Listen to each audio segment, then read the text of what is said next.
નમસ્કાર વિદ્યાર્થી મિત્રો, ધોરણ 11 વિષય ભૂગોળ. વિદ્યાર્થી મિત્રો, આપણે અગાઉ પ્રકરણ નંબર 10માં દરિયાઈ લહેર અને જમીનની લહેર, પર્વત અને ખીણની લહેર, ત્યાર પછી છેલ્લે ડૉક્ટર વિન્ડ સુધી ઓળખ્યું હતું, એની ચર્ચાઓ કરી હતી. હવે આજે આગળનો મુદ્દો જોઈએ તો વાયુ સમુચ્ચય. તો વાયુ સમુચ્ચય શું છે? તો તાપમાન અને ભેજમાં, વ્યાખ્યા જ આવશે, અંડરલાઈન કરજો. તાપમાન અને ભેજમાં સમરૂપતા ધરાવતા વાયુના વિશાળ જથ્થાને વાયુ સમુચ્ચય કહે છે. તાપમાન અને ભેજમાં સમરૂપતા અથવા તમે સમાનતા લખો તોય ચાલે. તાપમાન અને ભેજમાં સમરૂપતા ધરાવતા વાયુના વિશાળ જથ્થાને વાયુ સમુચ્ચય કહે છે. એ વાયુ સમુચ્ચય શું છે? તો એક વાયુમંડળનો એક વિશાળ ભાગ છે જે તાપમાન અને ભેજની વિશેષતાઓ ને ક્ષૈતિજ દિશામાં સતત સમાન, ક્ષૈતિજ એટલે એક ધારી દિશામાં એ સમાન હોય છે. આ જે ઊંચાઈ છે એ ક્યાં? તો પૃથ્વી સપાટી થોડીક ઊંચાઈએ તાપમાન અને ભેજ બંનેનું પ્રમાણ લગભગ સમાન થઈ જાય છે, સરખું થઈ જાય છે, ત્યારે ત્યાં વાયુ સમુચ્ચય ઉદ્ભવે છે. વ્યાખ્યા છે કે બંનેનું પ્રમાણ સરખું હોય, સમાનતા હોય, સમરૂપતા હોય, ત્યારે આ વાયુ સમુચ્ચય ઉદ્ભવે છે. પૃથ્વીની સપાટી પર જે ભાગ પર આવા વાયુ સમુચ્ચય ઉદ્ભવે છે તે ભાગે મોટા વાયુ સમુચ્ચયના સ્ત્રોત પ્રદેશો પણ કહે છે. પૃથ્વી સપાટી પર દરેક જગ્યાએ વાયુ સમુચ્ચય નથી બનતા. દરેકની ઊંચાઈ પણ આ પરિસ્થિતિ નિર્માણ થતું નથી. આગળ હવે વાયુ સમુચ્ચયના લક્ષણો. તો વાયુ સમુચ્ચય એ એક જ સમુચ્ચય અથવા એક વાયુ સમુચ્ચય સેંકડો કિલોમીટરની ઊંચાઈ સુધી ફેલાઈ શકે છે. આ પહેલું એનું લક્ષણ. બીજું, ઘણીવાર એક મોટા ખંડ જેટલો વિશાળ વિસ્તાર ધરાવે છે. આ એક પરિસ્થિતિ નિર્માણ થાય તો એ આગળ જવાની. દાખલા તરીકે કેરીનું બોક્સ ભરેલું હોય અને એની અંદર એક કેરી કોહવાઈ જાય તો બીજી કેરીઓ શું થાય? ઓટોમેટિક કોહવાની છે. તો આ તાપમાન અને ભેજનું જો પ્રમાણ જે સ્ત્રોત પ્રદેશ છે ત્યાં જો એક થઈ જાય તો એ આજુબાજુના પ્રદેશને પણ સરખું કરી દે છે. એટલે આખો વિશાળ વિસ્તાર પણ બનાવી લે છે. ત્રીજું, ઊંચાઈની દ્રષ્ટિએ આખા ક્ષોભ આવરણ સુધી વ્યાપ્ત થઈ છે. આખું ક્ષોભ આવરણ એટલે પૃથ્વી સપાટીથી 16 કિલોમીટરની ઊંચાઈએ આખો પ્રદેશ પણ વાયુ સમુચ્ચયનો બની જાય. વાયુ સમુચ્ચય હંમેશા દબાણ એટલે કે હવાના દબાણની ઢાળની દિશામાં બીજા પ્રદેશ તરફ ગતિ કરે છે. સ્વાભાવિક હવાનું દબાણ, તો કયું દબાણ કોના તરફ જાય? આપણે કાલે જોયું કે હંમેશા ભારે દબાણ એ હલકા દબાણ તરફ જાય છે. એટલે વાયુ સમુચ્ચય હવાના જે દબાણ છે એ ઢાળની દિશામાં બીજા પ્રદેશો તરફ ગતિ કરે છે. આ થયું વાયુ સમુચ્ચય. હવે આગળ એમાં જોઈએ તો આવું ક્યાં ક્યાં બને છે? તો ખાસ કરીને કેનેડાના હિમાચ્છાદિત મેદાનોની અંદર, શિયાળામાં સાઇબિરિયાનો આ ઠંડો જે રણ પ્રદેશ છે ત્યાં, અને ઉષ્ણકટિબંધના મહાસાગરના પ્રવાહો પર. ઉનાળામાં જોઈએ તો સહરાનો જે રણ પ્રદેશ છે ત્યાં આ વાયુ સમુચ્ચયના સ્ત્રોત પ્રદેશો છે કે ભાઈ અહીંયા વાયુ સમુચ્ચય થાય. કારણ કે અહીંયા બે વસ્તુ, કે વધારે પડતી ગરમી પડે તો ત્યાં પણ ઉદ્ભવે અને વધારે પડતી ઠંડી પડે તો જોઈએ આપણે ઠંડા પ્રદેશો કયા? તો જોયા ને, જે હિમાલયનો હિમાચ્છાદિત પ્રદેશ એટલે સતત ઠંડી, સાઇબિરિયાનો ઠંડો પ્રદેશ, આ બંને ઠંડા, આગળ જોઈએ તો ઉષ્ણકટિબંધ, ઉષ્ણ એટલે ગરમ પ્રદેશો જે છે, મહાસાગરો હોય, અને ઉનાળામાં જોઈએ તો સહરાનો રણ પ્રદેશ. આ જે છે એ સ્ત્રોત પ્રદેશો છે. અને આનું કારણ આગળ કહ્યું કે ગરમી અને ઠંડી બંને છે, એના લીધે ગરમ એટલે કે ભારે દબાણ અને હલકું દબાણ રચાય અને પરિણામે આ પ્રકારના વાયુ સમુચ્ચયો ઉદ્ભવતા હોય છે. જે વાયુ સમુચ્ચયો બે પ્રકારના છે, એક ઉષ્ણકટિબંધીય વાયુ સમુચ્ચય એટલે કે ગરમ પ્રદેશોમાં જે વાયુ સમુચ્ચય ઉદ્ભવે તેને ઉષ્ણકટિબંધીય વાયુ સમુચ્ચય, અને ઠંડા પ્રદેશોમાં જે વાયુ સમુચ્ચય ઉદ્ભવે એને ધ્રુવીય વાયુ સમુચ્ચય તરીકે ઓળખાય છે. એટલે વાયુ સમુચ્ચયના બે પ્રકાર, એક ઉષ્ણકટિબંધીય વાયુ સમુચ્ચય અને બે ધ્રુવીય વાયુ સમુચ્ચય. આ વાયુ સમુચ્ચય. હવે વાતાગ્રહ. તો વાતાગ્રહ એટલે શું? બે વાયુ સમુચ્ચયના મિલન ક્ષેત્રને વાતાગ્રહ કહે છે. બે વાયુ સમુચ્ચયો કયા આગળ જોયા? ઠંડો અને ગરમ રાખો, અથવા તો ઉષ્ણકટિબંધીય અને ધ્રુવીય. આ બંને જ્યાં ભેગા થાય એ જે પ્રદેશ છે, એ જે રચના થાય તેને વાતાગ્રહ તરીકે ઓળખાય છે. બસ આટલું જ લખવાનું. હવે આગળ એની અંદર વાતાગ્રહના પ્રકાર કેટલા? તો વાતાગ્રહના પણ બે જ છે, ઉષ્ણ વાતાગ્રહ અથવા ગરમ વાતાગ્રહ અને ઠંડો બે રાખો. ઉષ્ણ ના રાખશો કારણ કે ઉષ્ણ ભેગું થાય એટલે આપણે વાતાગ્રહમાં બે લીધા, ઉષ્ણકટિબંધીય વાતાગ્રહ વાયુ સમુચ્ચય અને ધ્રુવીય વાયુ સમુચ્ચય.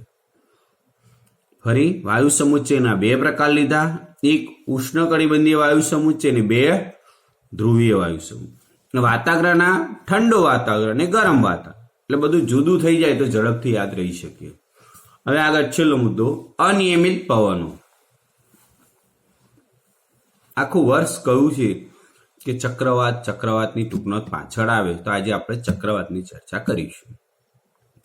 અનિયમિત, આ નિયમિત ન હોય એવા પવનો. ઘડીક વાર ફૂલ પવન આવી જાય, ઘડીક વાર ન પણ આવે ઘણી વાર તો સ્પીડ ઓછી હોય. આ ત્રણ પ્રકારે પવનો આવતા હોય છે. અહીંયા અનિયમિત નક્કી ન કહેવાય, અતિથિ જેવું. આપણે કહીએ ને અતિથિ દેવો ભવ એક બાજુ, બીજી બાજુ મહેમાન ક્યારે આવી જાય નક્કી ને, આવી ગયા પછી શું થાય આપણને ખબર છે. એટલે આ પવનો પણ એવા છે મહેમાન જેવા. ઘણી વાર 10-12 મહેમાન આવી જાય તો ચક્રવાત આવી જાય ઘરમાં.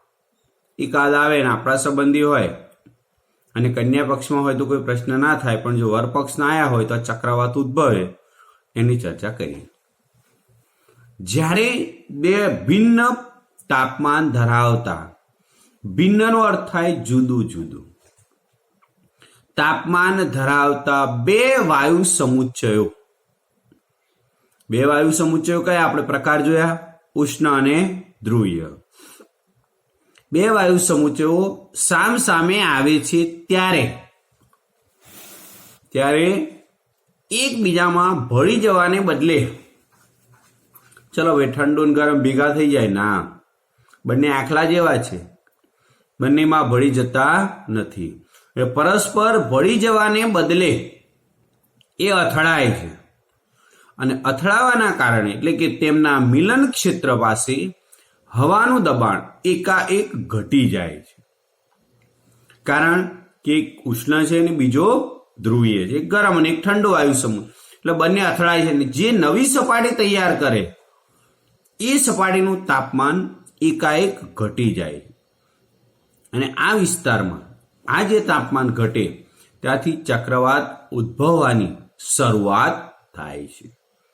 હવે જોઈએ આગળનો એક પ્રશ્ન આવશે કે ચક્રવાતના મધ્ય ભાગમાં હવાનું દબાણ કેવું હોય છે? તો ચક્રવાતના મધ્ય ભાગમાં હવાનું દબાણ હલકું હોય છે. તમારી ચોપડીની અંદર પાન નંબર 76 ઉપર આકૃતિ આપેલી છે, જોઈ લેજો. ઓકે, ઈંડા આકારે દોરેલી 2-3 દોરેલી છે, આપણે ગમે તે એક જ દોરવાની રહેશે. હવે આ કેવી રીતે થયું? પહેલો ખ્યાલ આવી ગયો કે ચક્રવાત કેવી રીતે ઉદ્ભવે છે. ફરી કે બે ભિન્ન એટલે કે જુદા જુદા તાપમાન ધરાવતા બે વાયુ સમુચ્ચયો સામસામે આવે છે ત્યારે એકબીજામાં ભળી જતા નથી અને અથડાય છે. અને એ અથડાવાના કારણે બંને ભેગા થયા, અથડાયા, ત્યાં એક નવી સપાટી તૈયાર કરે છે અને એ જે સપાટી છે એ વિસ્તારમાં ચક્રવાત ઉદ્ભવે છે. ચક્રવાતના મધ્ય ભાગમાં હવાનું દબાણ હલકું હોય છે. કેમ હોય છે આગળ જોતા જઈએ તો કેન્દ્રથી દૂર જતા જઈએ એમ ભારે દબાણ, એનું ચક્રવાતના કેન્દ્રમાં જઈએ તો હલકું દબાણ, બહારની તરફ જઈએ તેમ તેમ ભારે દબાણ હોય છે. પૃથ્વીના ધરીભ્રમણની ગતિને લીધે પવનો મધ્ય અને હલકા દબાણ તરફ ઘસી આવે છે. કાલે કહ્યું કે ભારે દબાણ હલકા દબાણ તરફ જાય. હવે આ જે ધસી આવે મીન્સ કે આવી જાય, એના કારણે શું થાય કે ચક્રાઓ લે એ ઘુમરાઓ લેતા લેતા જમીન સપાટીથી ઉપર ચડે છે. આમ આવે તો આમ ઘુમરાઓ લે, તમારા આકૃતિ આપેલી, ઘુમરાઓ લેતા એ ઉપર ચડે અને પવનોની ગતિ ઉત્તર ગોળાર્ધમાં ઘડિયાળના કાંટાની વિરુદ્ધ દિશામાં. એટલે અહીંયા પ્રશ્ન નિયમ થયો કે ચક્રવાતનો, કે ચક્રવાતમાં પવનોની ગતિ ઉત્તર ગોળાર્ધમાં ઘડિયાળના કાંટાની વિરુદ્ધ દિશામાં, જ્યારે દક્ષિણ ગોળાર્ધમાં ઘડિયાળના કાંટાની દિશામાં હોય છે. આ યાદ રાખવાનું. ફરી નિયમ, ઉત્તર ચક્રવાતમાં પવનોની ગતિ ઉત્તર ગોળાર્ધમાં ઘડિયાળના કાંટાની વિરુદ્ધ દિશામાં, જ્યારે દક્ષિણ ગોળાર્ધમાં ઘડિયાળના કાંટાની દિશામાં હોય છે. આ નિયમ યાદ રાખજો, અંડરલાઈન કરજો, કારણ કે આ નિયમ ચક્રવાતમાં પણ આવે છે, પણ ઊંધો થઈ જાય પણ આવે છે ખરો. હવે ચક્રવાત યુરોપ અને અમેરિકા ખંડ ના હવામાનમાં મોટો ફેરફાર લાવે. આપણે જોઈએ કે દર વર્ષે અમેરિકામાં મોટું ચક્રવાત, સાયક્લોન જેને કહેવાય, એ આવે છે અને સાયક્લોન આવે એટલે હજારો લોકોનું સ્થળાંતર કરે અને જાનમાલને ભારે નુકસાન પહોંચાડે, કારણ કે એ કોઈ થાય રોકાય નહીં. વિશ્વમાં સૌથી વિનાશક ચક્રવાત એન્ટાર્કટિકા ખંડમાં ફૂંકાય છે. ભારતમાં કોઈક વાર ચક્રવાતો અરબી સમુદ્ર પરથી ભેજ લઈને આવે ત્યારે વરસાદ આપી દે છે અને સમુદ્ર કિનારાના વિસ્તારોમાં ભારે તારાજી પણ સર્જે છે. જેમ કે ઈસવીસન 1999 ગુજરાતનું કચ્છ, એમાં કંડલા બંદર કહું, ત્યાં આવેલો તોફાની ચક્રવાત ભયંકર તારાજી સર્જી. 1999માં ચક્રવાત આ કંડલા બંદર ઉપર આખું કંડલા બંદર ધરમોડી નાખ્યું, કશું રહેવા દીધું. આજે નવું જ બંદર બનાવવામાં આવ્યું. ત્યારબાદ બીજું જોઈએ તો 29 ઓક્ટોબર 1999 ઓરિસ્સા ના સમુદ્ર કિનારે આવેલો આ ચક્રવાત સૌથી ભયાનક હતો, જેની ગતિ 1 કલાકે 260 કિલોમીટરે પવનો ફૂંકાયા હતા. આપણે ગાડી ખાલી 60 પર જાય તો કેવું થાય છે, સ્કૂટર બાઇક જે હોય તો 1 કલાકે 260 કિલોમીટરની છે. આપણે 1 કલાકે કદાચ 50 ગણીએ, 60 ગણીએ, ગાડી બાઇક લઈને જાવ તો 60 તો ઇનફ થયું. 100ની સ્પીડે જાવ તો 60 ના કપાય, એનાથી પણ 2.5 ગણું છે, 3 ગણું છે.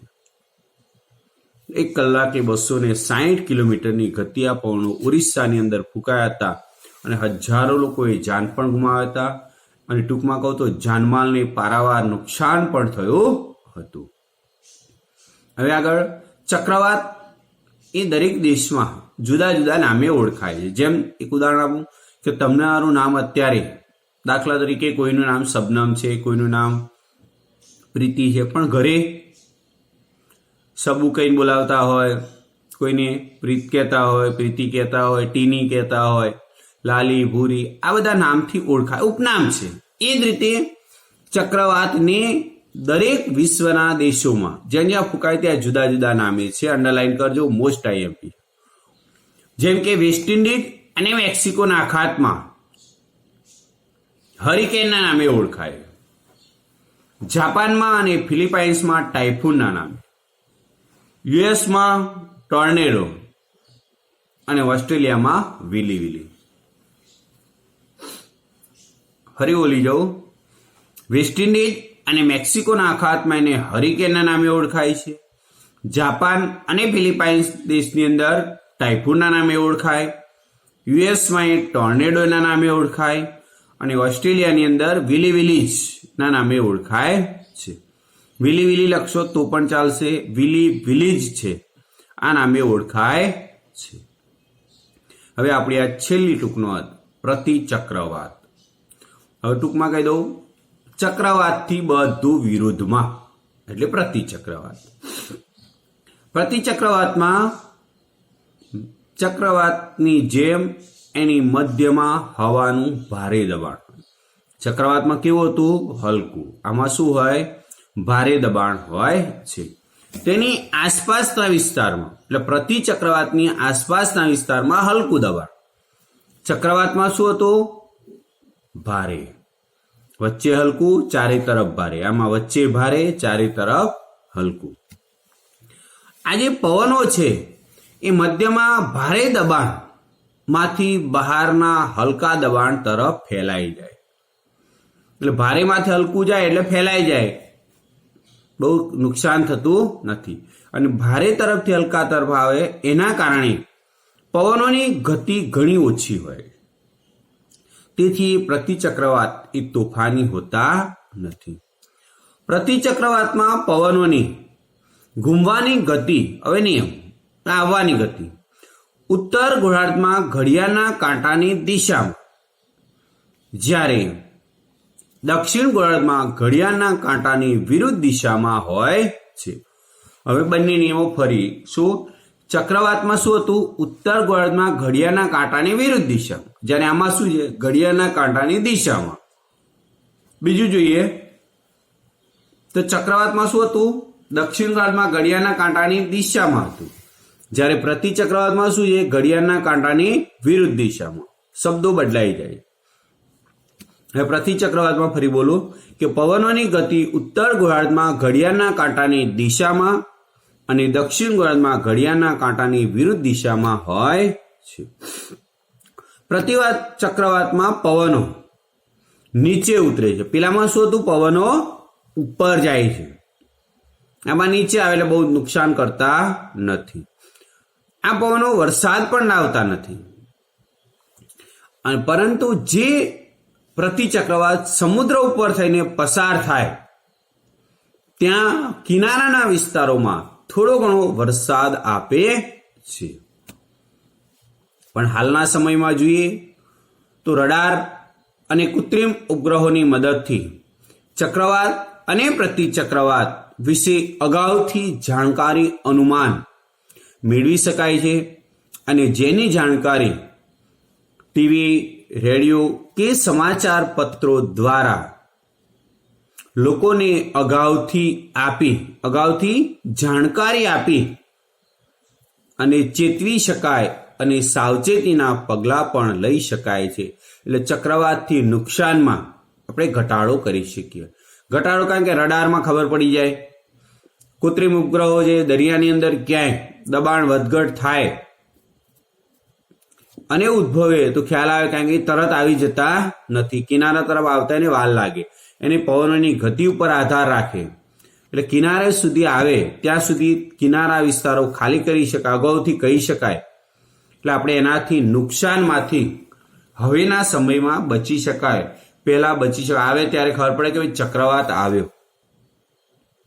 જ્યારે આજે આ ટેકનોલોજી વર્તમાન યુગની અંદર એક આશીર્વાદ રૂપ છે અને જેને અગમચેતીના ભાગરૂપે આપણે પ્રજા, પશુધન અને જે કંઈ છે એનાથી નુકસાનથી બચી શકાય છે. આ સાથે આ પ્રકરણ પણ આપણું પૂર્ણ થાય.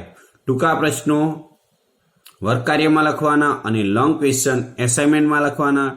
જ્યાં જ્યાં આકૃતિ છે, ખાસ કરીને દરિયાઈ લહેર, જમીનની લહેર, પર્વત, ખીણની લહેર, ચક્રવાત અને પ્રતિચક્રવાતમાં આકૃતિઓ દોરવાની રહેશે.